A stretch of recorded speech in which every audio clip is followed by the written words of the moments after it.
أعوذ بالله من الشيطان الرجيم بسم الله الرحمن الرحيم. Hasbunallah.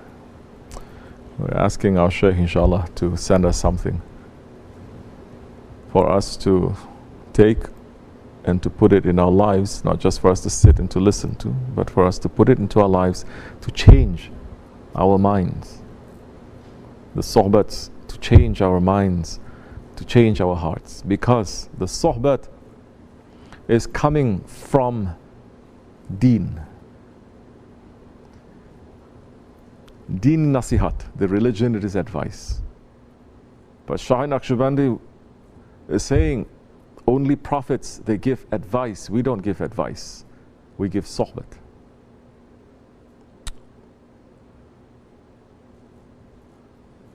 If you take that sohbat and you put it in your lives, that is when you're going to see some changes that is going to happen to your religion. If you don't put it into your life, your religion will not change. Your lifestyle will not change. Nothing will change. You will be more responsible because now you know what you're supposed to do, but you don't want to do it. You're going to become more responsible. Yes, the responsibility of a murid is very huge.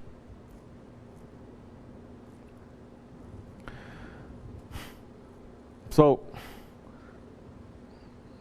our brother here has a question saying, how do you prepare for hardship in times of ease?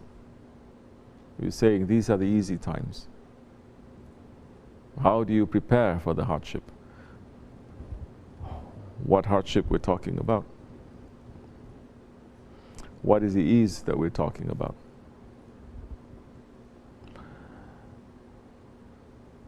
What is the ease that we're talking about here, that we have here? Even if we say that we have the ease of material ease living here in this country, a believer, will he feel comfortable in that material ease? He will not. That material ease for a believer, it'll be a struggle. He's not going to feel comfortable. Why is he not going to be comfortable? Allah gave it, right? To us. There are thousands, let's say in this country, more than thousands of course, that they said, I'm good, I'm happy, I have my deen, I have my money, I have my friends, I just stretch out my legs, put my hand behind my neck and say, I got a good life. You're looking at them, they are fooling themselves to enjoy this life, thinking they have everything. But you look at them, they are the most miskin people. Why are they the most miskin people? Because their spirit is very, very undernourished. Their spirit is very weak, and their spirit is in complete hardship. They are stepping on their spirit. They have a good life. We're looking at them, yes, doing everything, riding cars, riding horses, everything. But be careful from the vision of a believer, because he looks with the nur of Allah. So now when you look, you see that they are suffering in reality. Why are they suffering? Because they are choking the spirit. Why is the spirit being choked? Because you're not being a believer. And Allah subhanahu wa ta'ala is warning believers so many times, oh believers, believe. Warning the believers. Oh believers, believe. So many ayats Allah subhanahu wa ta'ala is warning to say what? You're going to stop believing now when you started to believe? You did not have belief. Then you got the belief. Now you're going to leave it?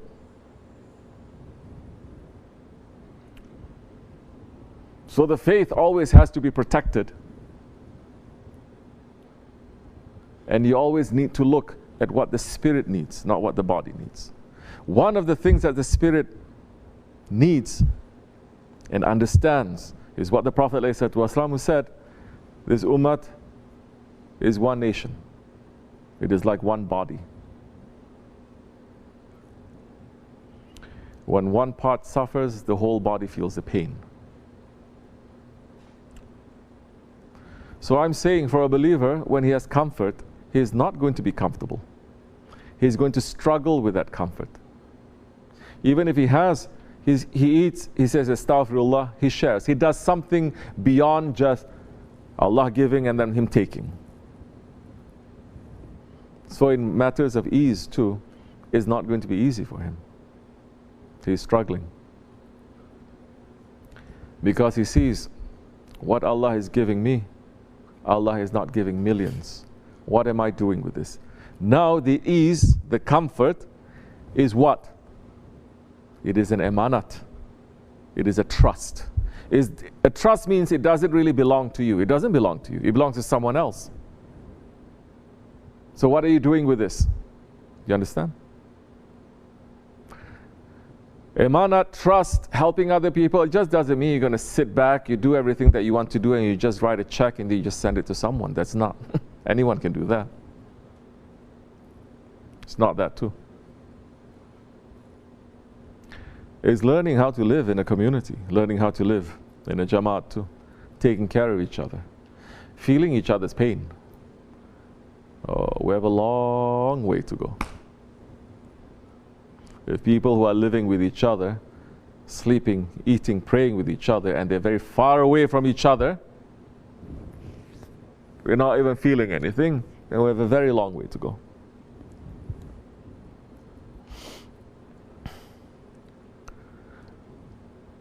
For a believer, the hardship that comes to him, is that a hardship?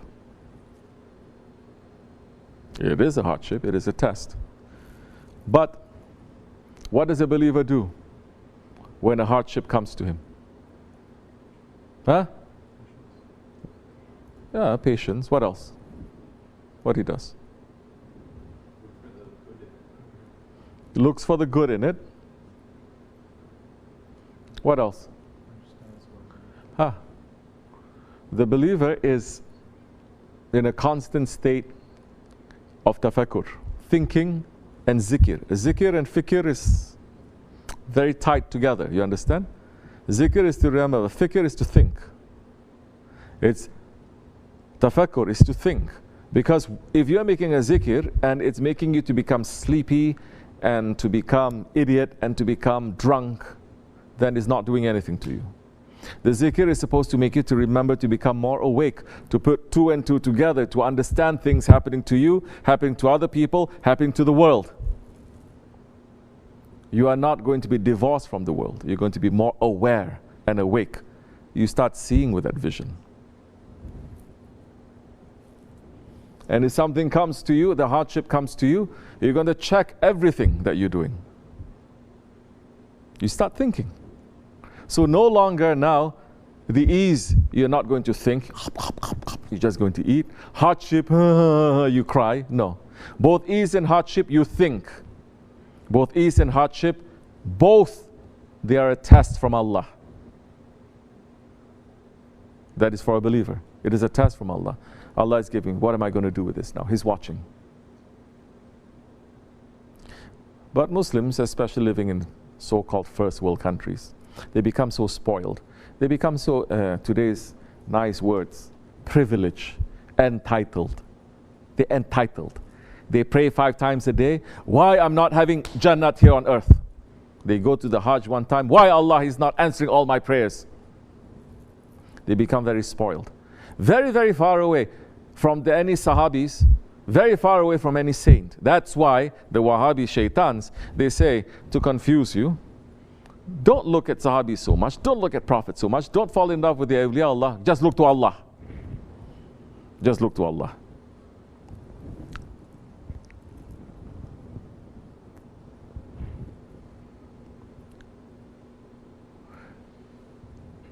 And in the first surah of the Quran al-Karim, Allah is saying for us, look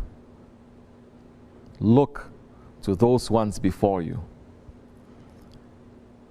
Look to those ones who are doing good things that I am loving, and look to those ones who are doing wrong things that they have made deviation and I'm upset with them. Ask this from me.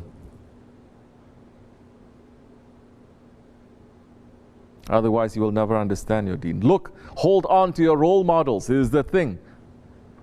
Now everyone say, my role model is Allah. Hasbunallah ni'mal wakeel. What kind of Wahhabi idea now is they put into your head to make you to become a square head like that? That's why everyone is becoming very, let's say, spoiled, very depressed. They have a lot of fear, they have a lot of anxiety, everything. Because you don't have your role models that is in front of you, that's for 1400 years, not just 1400 years ago, but for over 1400 years that they dealt with issues, physical, financial, psychological, mental issues, yes, also. Over 1400 years, they dealt with that and they knew how to deal with it. And they were holding on tightly to their Prophet and their Lord. But we are not looking at all of that. We're not looking at them. We're just looking at Allah and we're looking at our own pain. What is it that is here in this Osmani Dargah that we're always looking at? Shaykh Effendi, are we describing how wonderful life he has? Are we describing how much ease he has, how much comfort he has? Or are we always talking about the difficulties that he went through? When you speak about the awliya Allah, are we talking about, this is the other thing, are we concentrating on their karamats? Are we concentrating on the wonderful special powers, the special maqams? Are we talking about how much they suffer for the sake of Allah? How much hardship they have? Same thing with Sahaba Kiram. Same thing with the Holy Prophet ﷺ. We're looking at all those hardships now. When you compare them and you compare us, you will get a better idea where you are, how much you should be feeling. You understand? How much? Yes, everybody goes through something. But no one can say you went through what the Sahabis did. No one. Yet they are the most happy people. They are the most satisfied ones. They are the most ones that are in control.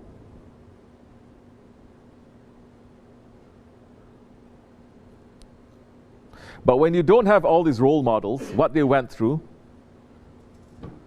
and all you see around you is people happy, posting pictures, eating, drinking, going on vacation, happy, happy, happy, continuously. And you look at your life like this. No one is talking to each other. No one even touch each other to give salams to each other. No one is having real conversations or real contact with people because it's all texting, it's all online, everything is just this technology, shaitan technology. So you're cut off from your human side, and your only kick is to get through this fake virtual world that is fake, but it makes your desire to come up so high. It's like a drug. It is a drug that once you're off of that drug, you see this world is just so boring.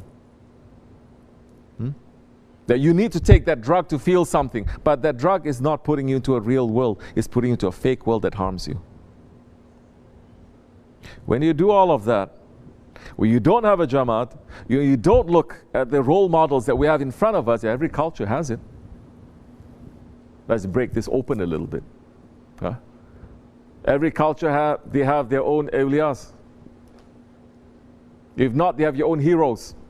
Let's break open this a little bit. Even if you're non-Muslim, you have your own heroes. You have your own people that you look up to, your own role models. When you don't have that and you have Batman, Catman, Chicken Man, all these kinds of things that they're making everyone to run after, knowing that it is fake because you still have a spirit, you know. Although your desire is welcoming it, your ego is believing in it, but your spirit is just there shaking its head still and getting more and more in suffering.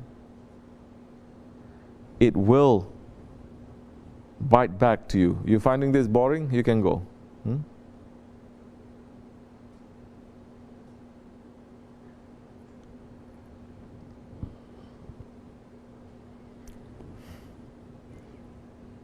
You don't have to stay. Sinking deeper and deeper.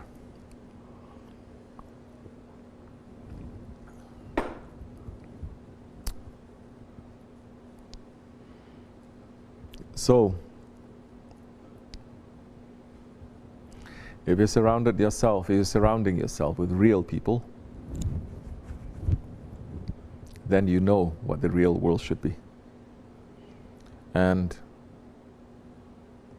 the hardship and the ease that comes with you too, you will understand it. You will understand the wisdom behind every ease. You understand the wisdom behind every hardship. According to the creator of hardship and ease, Allah, according to whom He has given everything to, the Holy Prophet ﷺ, according to how the Prophet ﷺ has given and distributed the high rahmat and barakat and the wisdom to the one that is going to be your murshid.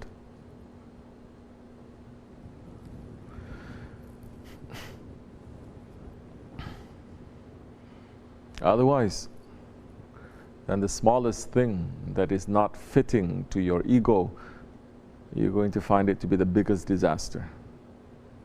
But those ones who have a meaning and a purpose, and the biggest meaning and the biggest purpose, the main meaning and the main purpose for believers, for Muslims, is to become Abdullah, to become servant of Allah. But you are not going to school for it. You're not studying to become that servant. You are not finding out how to become a servant to Allah. You will get every kind of mental torture to you. Every kind of mental disease coming to you too. If you have a strong purpose, and if you understand that time the biggest tests come to you, and it's not going to shake you. You're going to suffer a little bit, you're going to cry a little bit, but your faith gets stronger, and Allah raises your station at that time. And there are so many people living now in this world, Muslims, who are under complete torture, and they're still holding on to their faith. Their faith doesn't become weak, and they're not allowing anything to destroy them.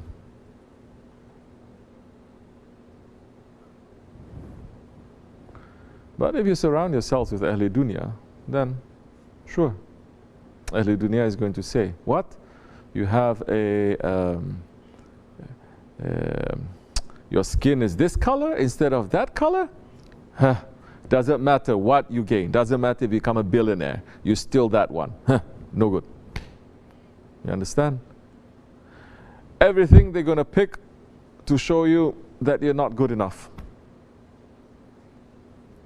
But in the way of spirituality, everything that you have that is not enough, you're going to be happy because you know that Allah subhanahu wa ta'ala is the one who's sending you this. And you find the reason.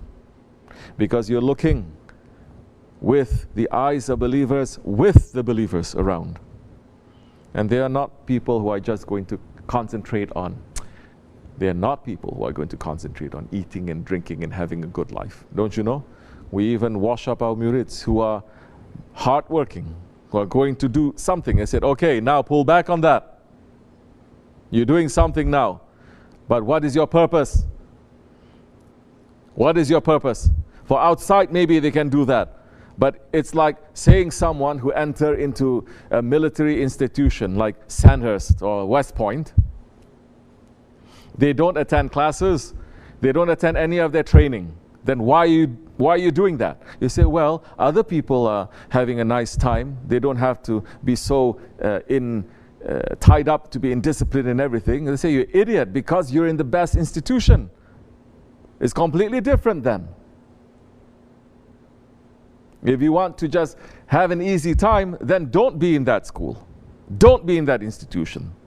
Then don't run. Don't try to even pretend that you are together with the awliya Allah and the prophets, because this is their way. Then walk other ways. But if you're saying, and you give bayat, and you're saying, well, I want to continue this way, then as I said before in the beginning, we have more responsibility.